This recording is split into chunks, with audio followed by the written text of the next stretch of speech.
Good morning, class. My name is Tanya Lewis, and this is Latoya McDonald. Hello. And today we are going to talk to you about proper hand hygiene practices and also how to properly start an IV. Does anybody know why we wash our hands? Well, we wash our hands to decrease the spread of germs and also to control infection. And with proper hand washing techniques, you can protect yourself against influenza, Candida, RSV, Klebsiella, Pseudomonas, and staph. But there are certain barriers to having clean hands, and some of these barriers include skin irritation if you use any type of hand sanitizers. You can also have inaccessibility to hand hygiene supplies. It can be interference with the healthcare worker. While you're working with your patients, you can have interference. Also, if you perceive the patient as a priority over your hand hygiene, you can miss washing your hands. If you wear a lot of gloves, sometimes you might forget to wash your hands in between wearing gloves. Sometimes you just might forget. If you're overstaffed and you have a lot of patients, you might get busy and forget to wash your hands. You might not have enough time to wash your hands. Also, there might be a lack of scientific evidence to teach you as to why it's important for you to wash your hands, or you might lack awareness of how not washing your hands causes cross-contamination. So they did some studies, and according to Perry and Potter, hand washing, if you have artificial nails, that contributes to the spread of infection and germs. So you want to make sure that your fingernails are cut short, they're clean, and you don't have any fingernail polish on. Now when you wash your hands, you can use plain soap or you can use antimicrobial soap and water. And you wash your hands when they're visibly dirty or soiled with blood or body fluids. You want to wash your hands before eating. You want to wash your hands before you go to the restroom. You want to wash before you go in and out of the restroom. You want to wash your hands to prevent the exposure to spore-forming organisms such as C. diff.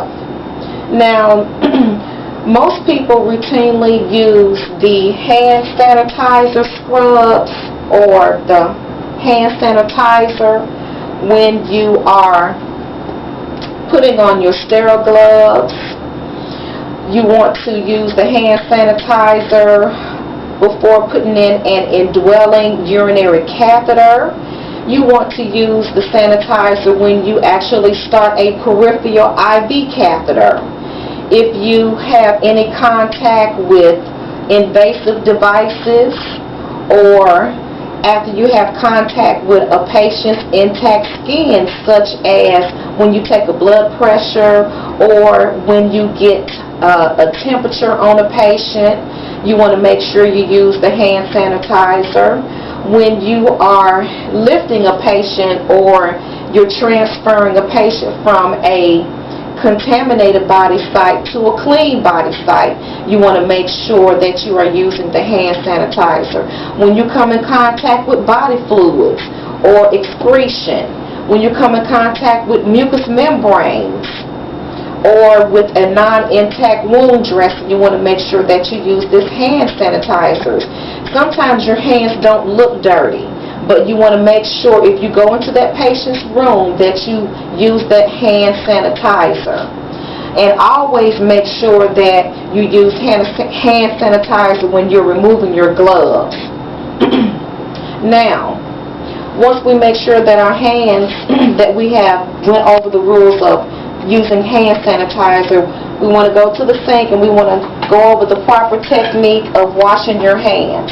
So the first thing that you want to do is that you want to inspect the hands for any cuts or any breaks in the skin. So you want to very thoroughly look over the back of your hand or your forearm. You want to make sure you inspect the cuticles for any cuts or breaks. You want to look on the back of the hand or the forearm, going up and down the arm, making sure that you see no cuts or making sure you see any breaks in the skin. And you want to make sure you check both hands. You want to go check the other hand.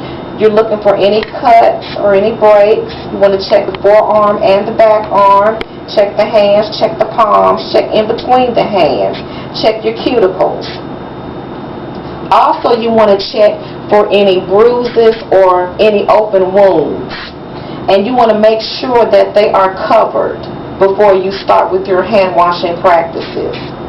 Okay, so after we check the hands for any cuts or breaks in the skin, you want to stand in front of the sink, and without touching it, you want to turn your water on. You can use your manual knob to turn your water on, or you can use a foot pedal. You want to wait a few minutes and let the water warm up. Once your water is warm, put your hands up under the water, making sure you completely saturate your hands and your forearm. Okay, and then you want to get some soap. Oh, and also, another note, when you have your hands up under the water, you want to make sure that your fingertips and your forearms are lower than your elbow, and that is to decrease the spread of microorganisms. So you take your water, you take your soap, and you want to wash your hands, interlacing in between your fingers. Does anybody know how long you're supposed to wash your hands to effectively prevent infection? You want to wash them for 15 seconds. So you want to interlace your fingers 5 times. You want to wash in circular motion the palms of your hands 5 times. You want to wash the back of the hands for 5 times. And a lot of times students or nursing personnel will sing the birthday song. That's usually about 15 seconds. So you can either manually count out the number of seconds, or you can sing the birthday song. Either one is just fine. Okay, so once you wash your fingers, then you want to get up under the fingernails. So you take the dominant fingers of one hand, you're going to go under each nail, carefully getting any dirt or debris out of your fingernails, under your fingernails. You want to check the cuticles, wipe around the cuticles. You want to go to the opposite hand. You would like to do the same thing. Make sure you get up under each cuticle and around under each nail. Okay, once you have thoroughly cleaned your nails, then you want to rinse your hand, making sure you keep these fingertips down and your forearms lower than your elbows. So your fingertips down, your elbows up. After you have thoroughly washed your hands, you want to get a paper towel, and you want to dry your hands from the fingertips up to your wrist. Fingertips up to the wrist on each hand. After you have disposed of your paper towel, you can get another paper towel and manually turn off your faucet, or you can use a foot pedal. Now, when you would like to use a hand sanitizer, you want to follow manufacturer's directions and take a supple amount of solution, put it in your hands, and you want to rub, interlacing in between your fingers, rubbing the palm of your hand and also the back of your hand, and you want to keep rubbing completely until all the solution is dry. Now Toya is going to talk to you about proper IV starts. Okay, class. Now we're going to talk about IV placement.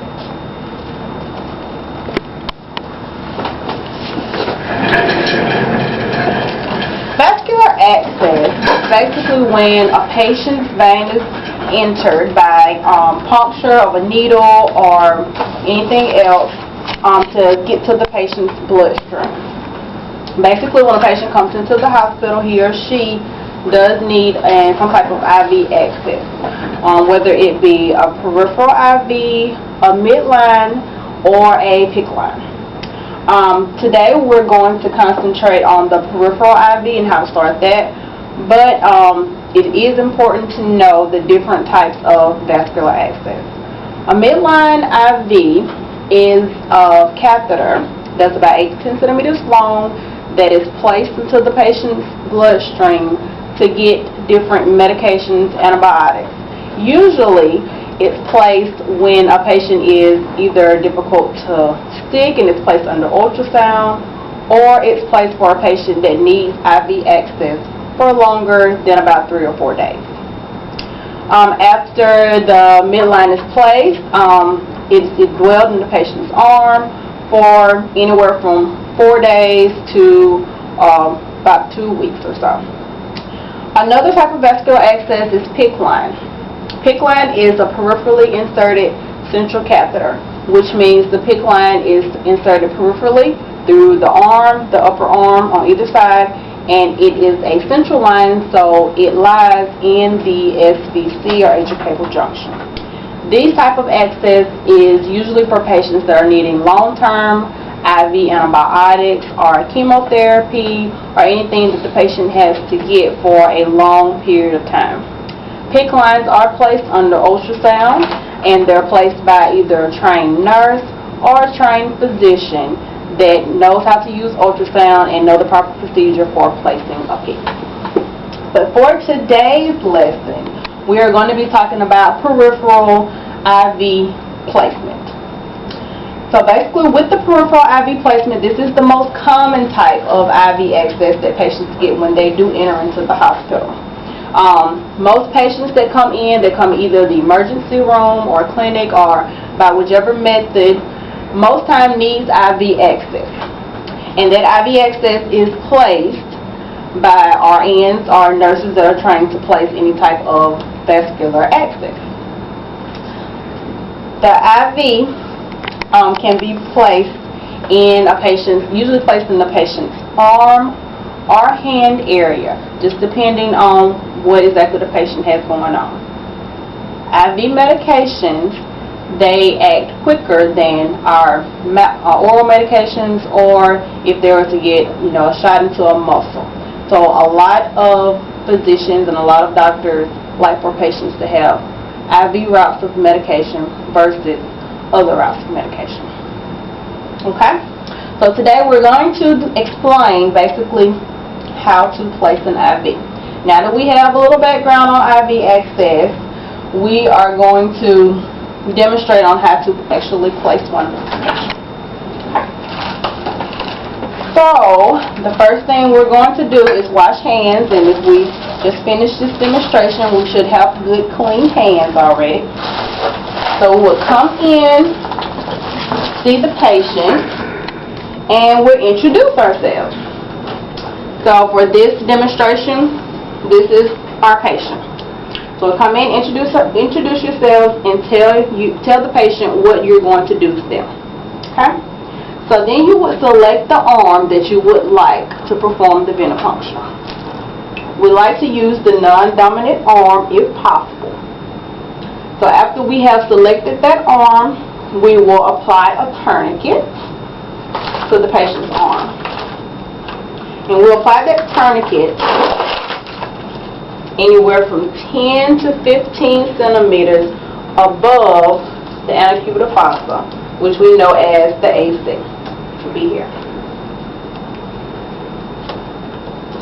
Okay, and also when selecting the arm and the place, we would like to avoid any spots that are painful, that have wounds, a patient that the arm is paralysis, a patient that has had a mastectomy, or any type of area that may interfere with the patient's ADLs, because we would like the patient to be comfortable while having this IV in his or her arm for a few days. Okay?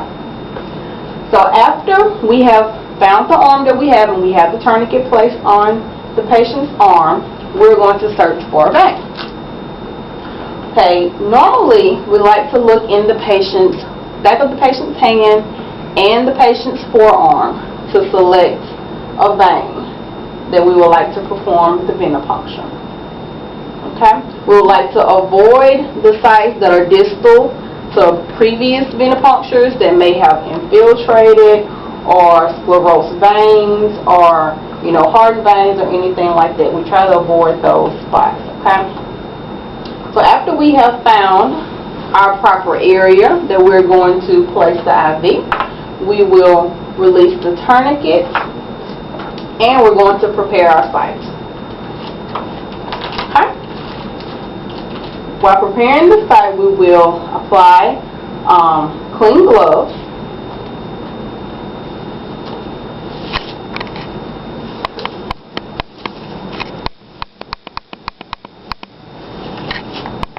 Okay?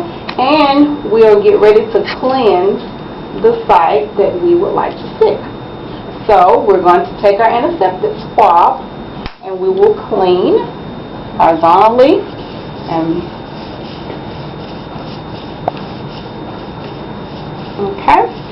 and we'll also clean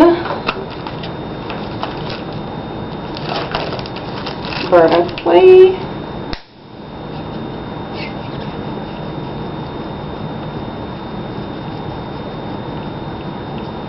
Okay, and we'll also take the next swab and clean in a circular motion.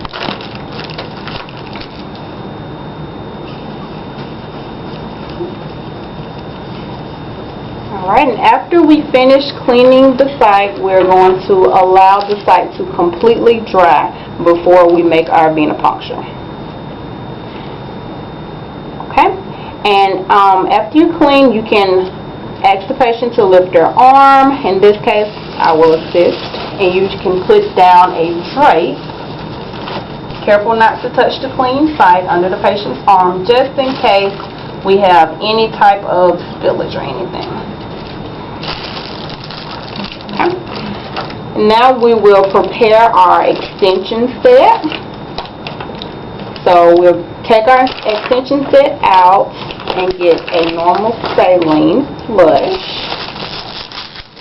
And we will prime both ends of the tubing.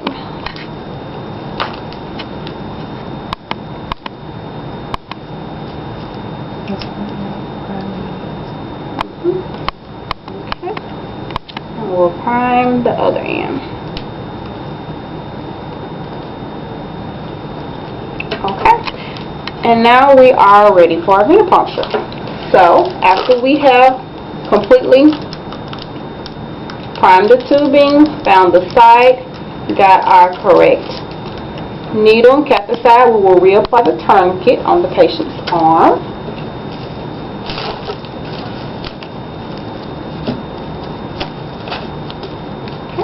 And we will anchor the vein by placing your hand distal to the vein that you plan to stick and gently stretching the vein and pulling the skin taut.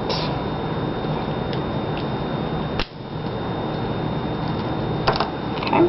While holding the needle at a 10 to 30 degree angle with the bevel up, we will warn our patient of a stick and perform the venipuncture.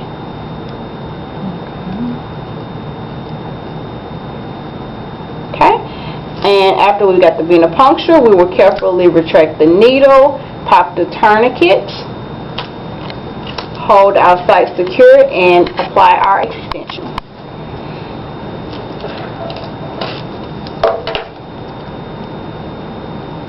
Okay, after you apply the extension and your site is secure, you can flush your IV site to be sure of your success with your IV start at this time. Okay, you will monitor the site for swelling or redness or pain from the patient.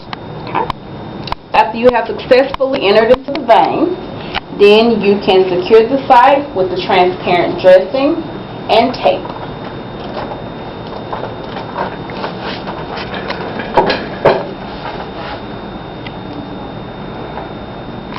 you will monitor the site at all times for any type of redness, swelling, irritation, any type of allergic reaction, or anything that the patient finds uncomfortable or unusual.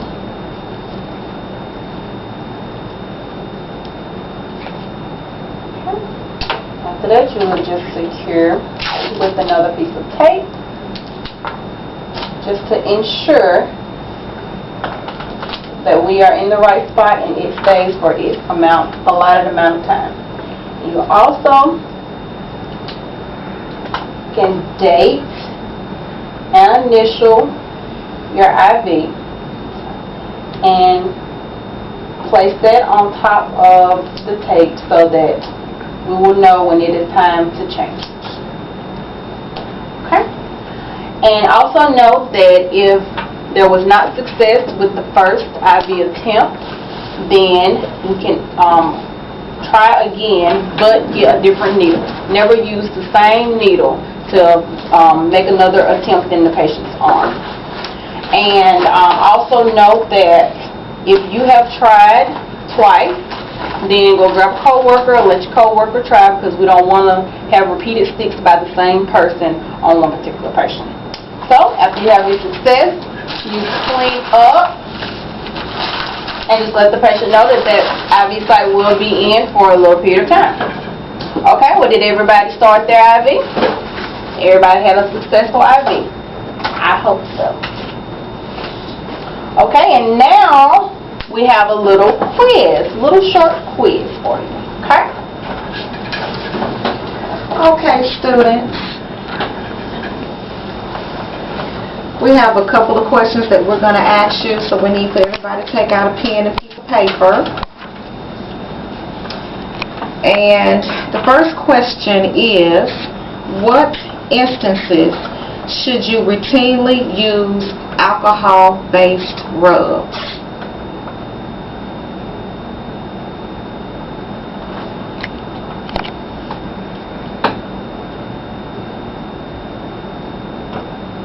I'll give you a few minutes to answer that.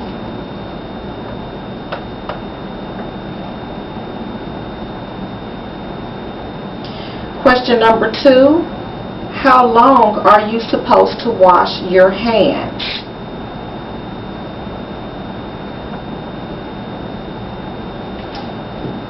Question number 3, when washing your hands, always keep your fingertips and your forearms. And I need for you to fill in the blank. So when you wash your hands, you always keep your fingertips and your forearms. Fill in the blank. Okay, question number 4. What areas do you want to avoid when starting an IV site? Just give a couple of examples of just a few areas.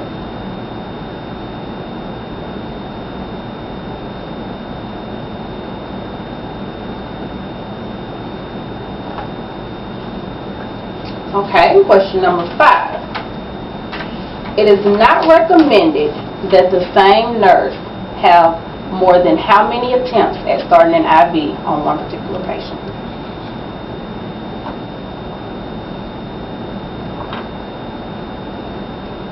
That's an easy one, y'all should get it.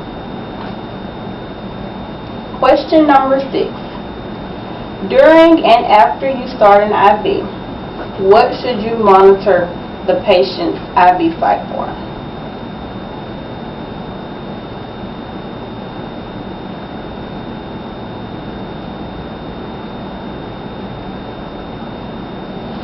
Okay, students, we're going to go over these questions. Has everybody had ample amount of time to answer the questions? Okay, we're going to go over them. Okay, who knows question number 1? What instances should you routinely use alcohol-based rubs? Okay, well, as I said before, you're going to use alcohol-based rubs when you routinely have direct contact with your patients, before putting on sterile gloves or taking off sterile gloves, before inserting indwelling urinary catheters, whenever you get ready to start a peripheral IV catheter or any other type of invasive device. When you have contact with a patient's intact skin, such as taking a blood pressure or taking a temperature. Also, when you're lifting a patient or after contact with body fluids or excretions, contact with mucous membranes or non-intact skin and wound dressings. And sometimes, even if your hands are not visibly soiled, sometimes your hands can look clean and you think they are clean because they're not visibly soiled. But you still want to make sure that you wash your hands because they harbor microorganisms. And a lot of times they're not seen with the visible eye. So you just want to make sure that you always, whenever you enter a patient's room or when you leave out of a patient's room, make sure you wash your hands. You also want to wash your hands when you're moving from a contaminated body site to a clean body site during care, or if you have any contact with medical equipment, or if you're, medical equipment that's in the vicinity of the patient. And always make sure that you use hand sanitizer when you remove your sterile gloves. Question number 2. How long are you supposed to wash your hands? Everybody should know this, 15 seconds. And if you can't remember it, just think about singing a birthday song. That's the same difference. So just make sure that you are washing your hands at least 15 seconds to thoroughly clean your hands. Question number 3. When washing your hands, always keep your fingertips and your forearms lower than your elbow, because we all know that you can decrease your chances of passing microorganisms by keeping your fingertips and your forearms lower than your elbows. Okay. Question number 4. What areas do you want to avoid when starting an IV site? You would like to avoid any areas that are already causing the patient pain, or you can avoid any joints, any wound areas.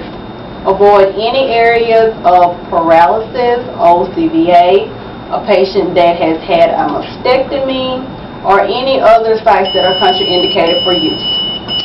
You would also like to avoid any areas that will interfere with the patient's ADLs. You would like to have the site that is the most comfortable for the patient, because the catheter will be in his or her hand or arm for a little while, so you want them to be as comfortable as possible. You would also like to avoid any sites that are distal to a previous IV site, hardened vein, sclerosed vein, areas that an IV has been infiltrated, just any place that would not be comfortable for the patient. Okay?